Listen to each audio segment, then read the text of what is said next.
You are tuned in to the 5-Minute Signal, Mental Fortitude. I am Rhys Kael, cognitive strategist. This is not a self-help podcast. This is a tactical brief for optimizing your internal operating system. We don't do positive thinking here. We do strategic execution. 5 minutes on the clock, let's get to work. A massive meta-analysis combining research from Harvard Medical School, UC Berkeley, and Oxford has identified emotional granularity as one of the strongest predictors of psychological resilience. 47 studies, over 11,000 participants. The conclusion is definitive. The ability to precisely identify and label emotional states outperforms IQ, grit, and optimism in predicting stress recovery and decision-making under pressure. Individuals who can distinguish between "I am anxious" versus "I am apprehensive about this specific outcome" versus "I am experiencing anticipatory dread" show 3 times better resilience outcomes. The mechanism is straightforward. Precision in emotional labeling activates your prefrontal cortex and downregulates amygdala response. When you can name the exact emotion, your brain shifts from threat mode to analysis mode. You are no longer being hijacked. You are observing. Here's why it matters. Most people are emotionally illiterate.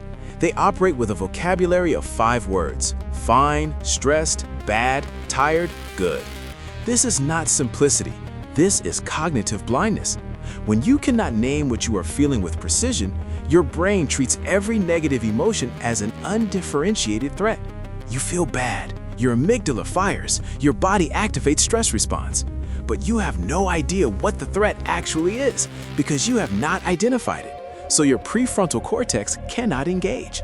You stay stuck in reactive mode. Harvard's research showed that individuals with low emotional granularity remain in elevated stress states longer because their brains never shift from alarm to problem solving. Berkeley confirmed that teaching emotional vocabulary, expanding the words people use to describe internal states, improved resilience faster than traditional cognitive behavioral therapy. Oxford demonstrated the effect holds across cultures.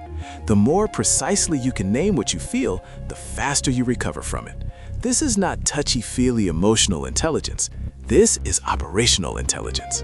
The hard truth: when you say you are stressed, you are lying. Not intentionally, but you are using a vague placeholder because you haven't identified what you actually feel. Are you overwhelmed by volume? Resentful about a boundary violation? Anxious about an uncertain outcome?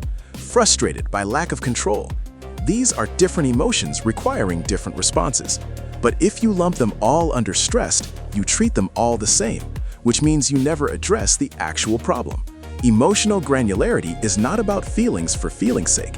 It is about operational clarity. Elite performers can name their emotional state with surgical precision because precision enables strategic response. You cannot solve a problem you cannot define. Here are the 3 actionable moves. 1. Expand your emotional vocabulary deliberately. You are operating with a 5-word lexicon. Expand it to 50.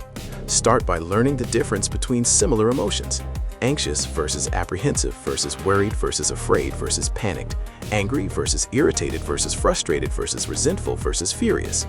Each of these words describes a different physiological and cognitive state. Download an emotion wheel or vocabulary list. Study it. When you feel something negative, do not settle for stressed or bad. Force yourself to choose the most accurate word from the expanded list. This is not self-indulgence. This is calibration.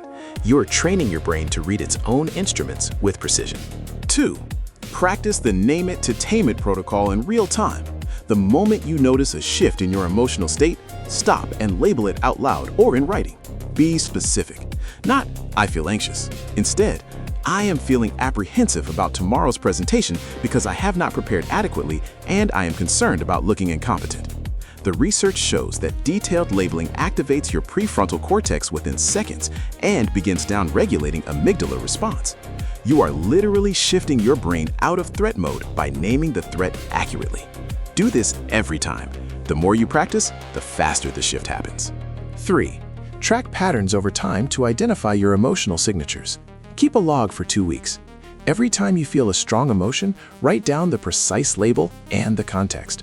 After 2 weeks, review the log. You will see patterns. Certain situations trigger resentment. Others trigger apprehension. Others trigger frustration. These patterns are data about your operational vulnerabilities. Once you know your emotional signatures, you can predict and prepare.